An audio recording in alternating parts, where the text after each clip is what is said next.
بسم اللہ الرحمن الرحیم الحمد للہ رب العالمین والصلاة والسلام على سید الانبیاء والمرسلین محمد وعلى آلہ واصحابہ اجمعین اما بعد فاعوذ باللہ من الشیطان الرجیم بسم اللہ الرحمن الرحیم اليوم يئس الذين كفروا من دينكم فلا تخشوهم واخشون اليوم أكملت لكم دينكم وأتممت عليكم نعمتي ورضيت لكم الإسلام ديناً فمن اضطر في مخمصة غير متجانف لإثم فإن الله غفور رحيم۔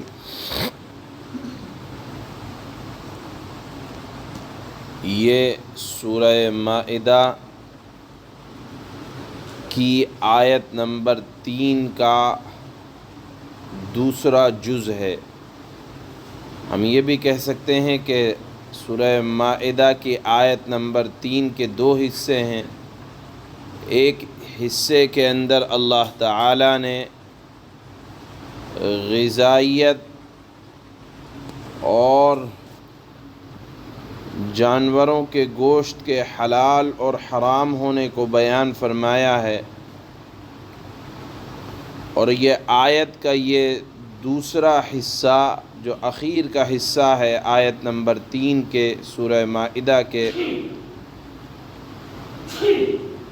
یہ حصہ رسول اللہ صلی اللہ علیہ وسلم پر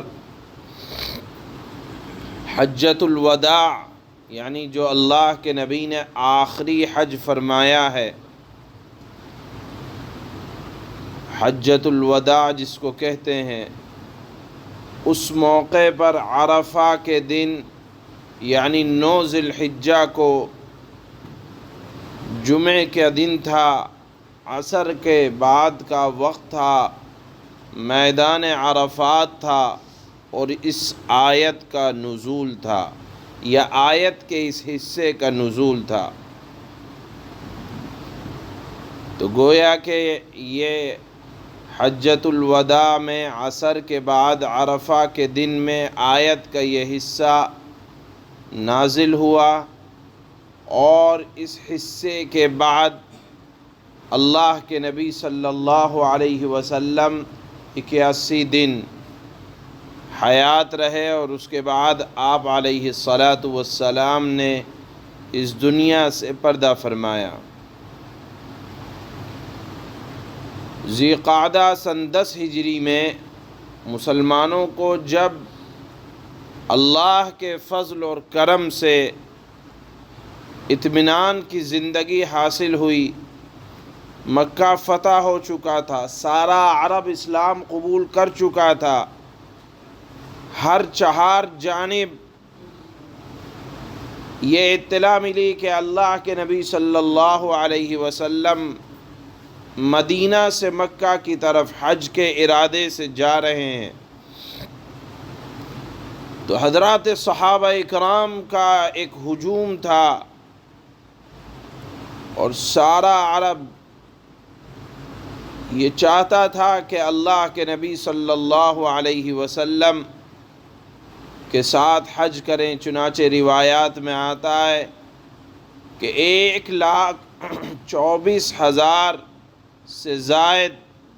حضرات صحابہ اکرام رضوان اللہ علیہم اجمعین اللہ کے نبی صلی اللہ علیہ وسلم کے ارد گرد جمع تھے۔ اللہ تعالی حالات کیسے بدلتے ہیں کہ ایک وقت تھا کہ اسی مکہ سے اللہ کے نبی چھپ کر نکلے، اور ایک وقت ہے کہ 1,24,000 سے زائد حضرات صحابہ اکرام اللہ کے نبی کے ارد گرد جمع ہیں۔ چنانچہ عرفہ کے دن 9 ذی الحجہ کو اللہ کے نبی نے میدان عرفات میں خطبہ دیا عصر کے بعد۔ اللہ کے نبی نے پہلا سوال یہ کیا لوگوں سے کہ لوگوں میرے متعلق پوچھا جائے گا تو تم کیا جواب دو گے؟ تمام حاضرین نے ایک آواز میں جواب عرض کیا کہ ہم گواہی دیں گے کہ اللہ کے نبی آپ نے اللہ کا پیغام پہنچا دیا اور رسالت کا یعنی پیغام کا اور دعوت دینے کا اور حق بات کہنے کا جو حق تھا آپ نے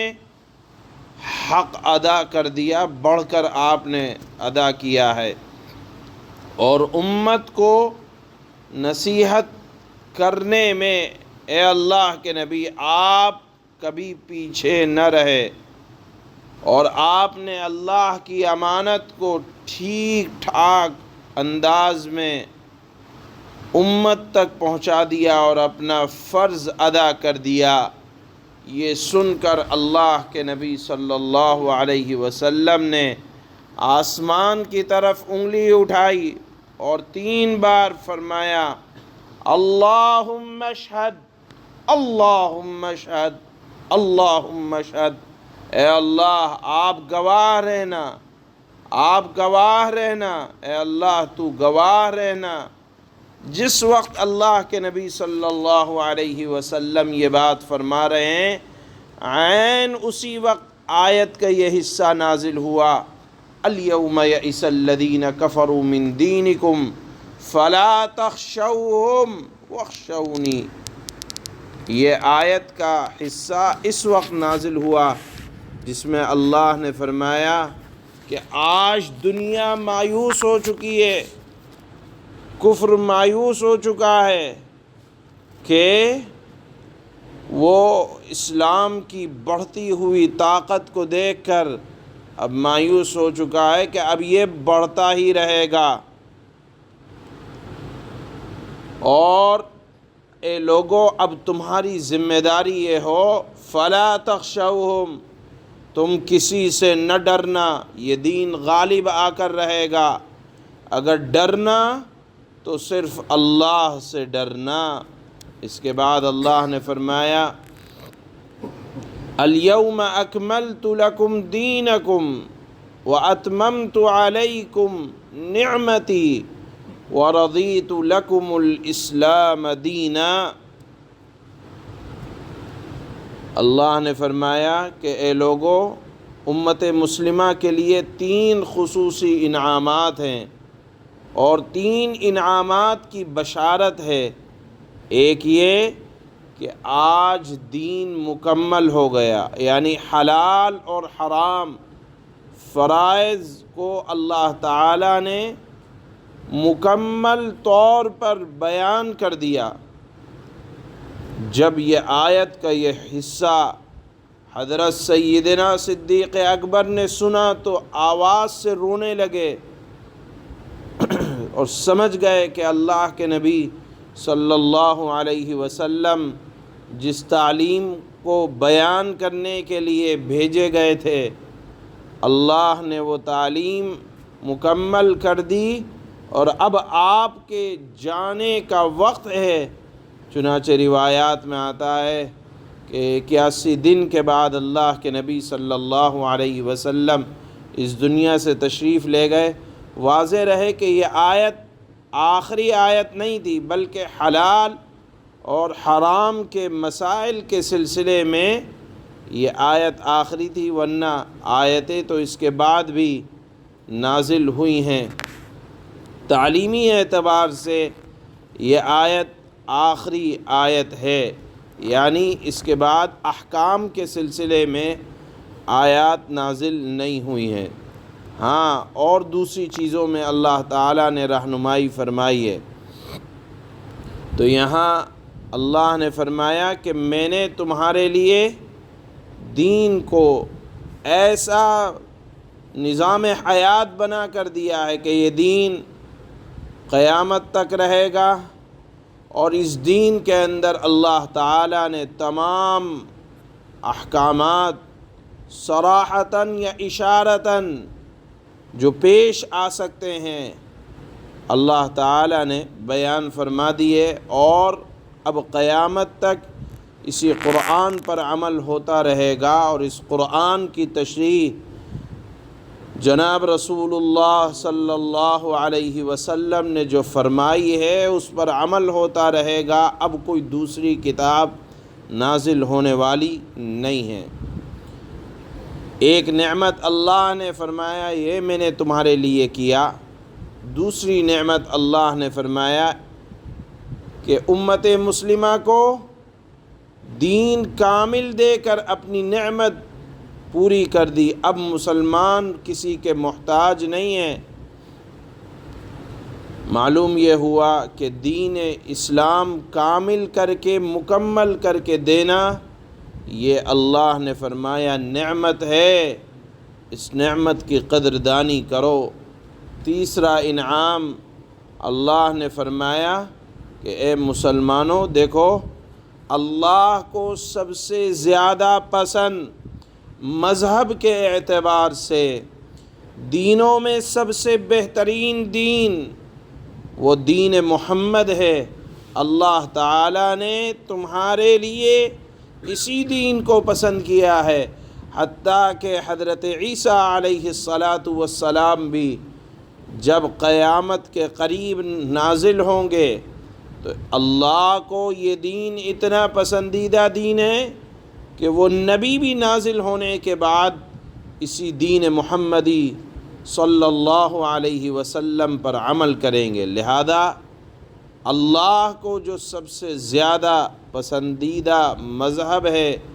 یا دین ہے مذہب ہونے کے اعتبار سے، وہ یہی اسلام ہے۔ لوگوں، اس اسلام کی قدردانی کرنا، یہ اللہ تعالیٰ نے تیسری نصیحت فرمائی اور تیسرے انعام کا ذکر فرمایا۔ اس کے بعد اس آیت کے آخری حصے میں اللہ تعالیٰ نے، چونکہ ذکر جو بنیادی چل رہا تھا وہ یہ تھا کہ دیکھو کون سے جانوروں کا گوشت کھایا جائے گا، کس طرح کا کھایا جائے گا، جو اپنی موت آپ مر جائے اس کا گوشت نہیں کھایا جائے گا، یا جس کا گلا دب کر مر گیا ہوگا اس کا گوشت نہیں کھایا جائے گا، درندوں کا گوشت نہیں کھایا جائے گا، یا جس جانور سے کسی جانور نے کھا لیا ہو اس کو نہیں کھایا جائے گا، الا یہ کہ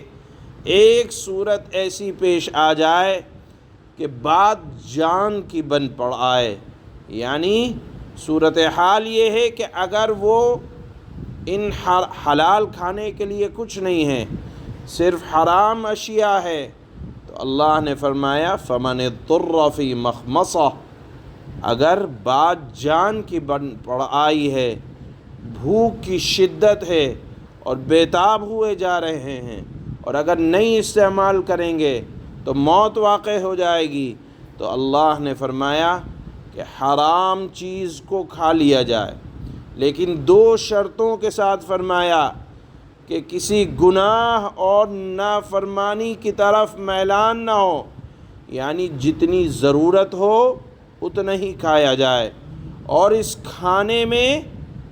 مقصود کھانا نہ ہو، نہ لذت ہو، بلکہ مقصود ہو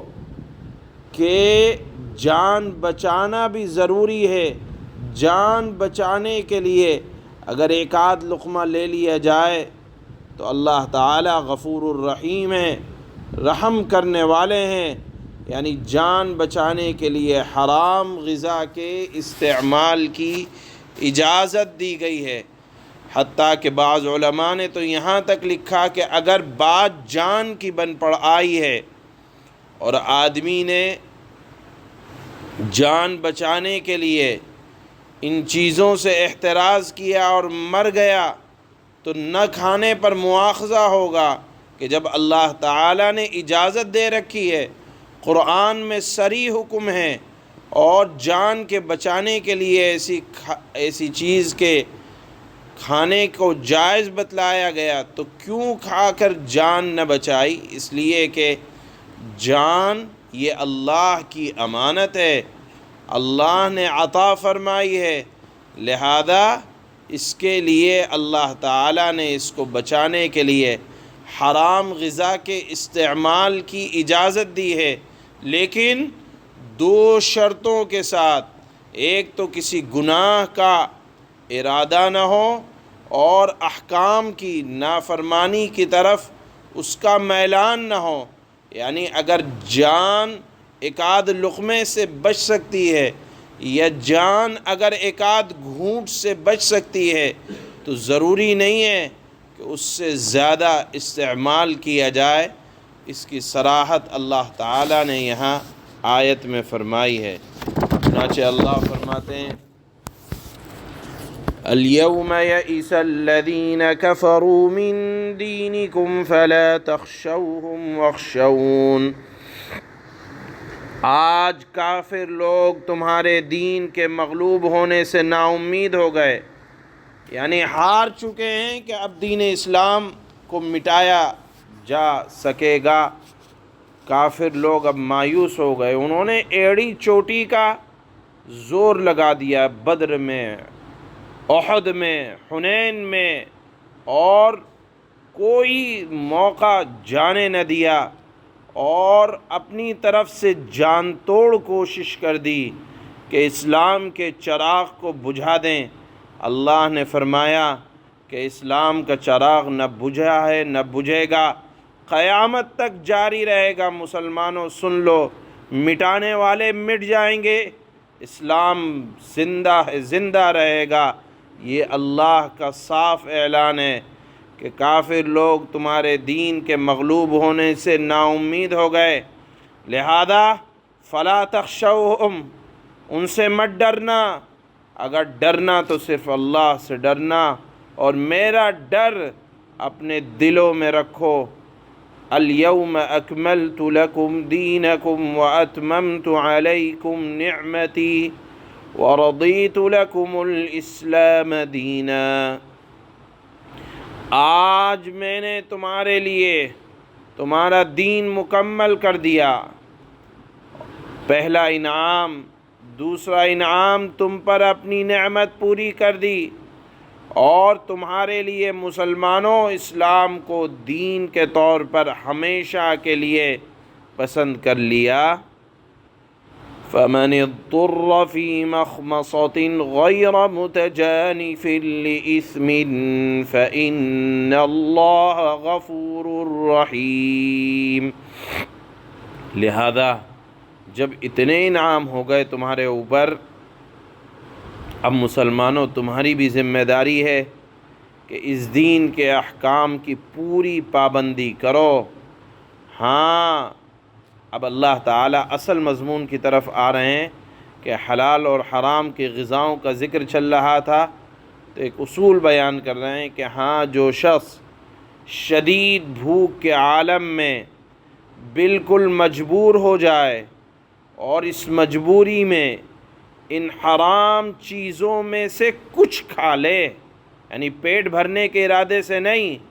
گناہ کی لذت کے طور پر نہیں، کچھ کھا لے جان بچانے کے لیے، شرط یہ ہے کہ غیر مخمصت غیر متجانف لإثم، شرط یہ ہے کہ گناہ کی رغبت کی بنیاد پر ایسا نہ کیا ہو۔ تو بے شک اللہ تعالی بہت معاف کرنے والا، انتہائی بڑا مہربان ہے۔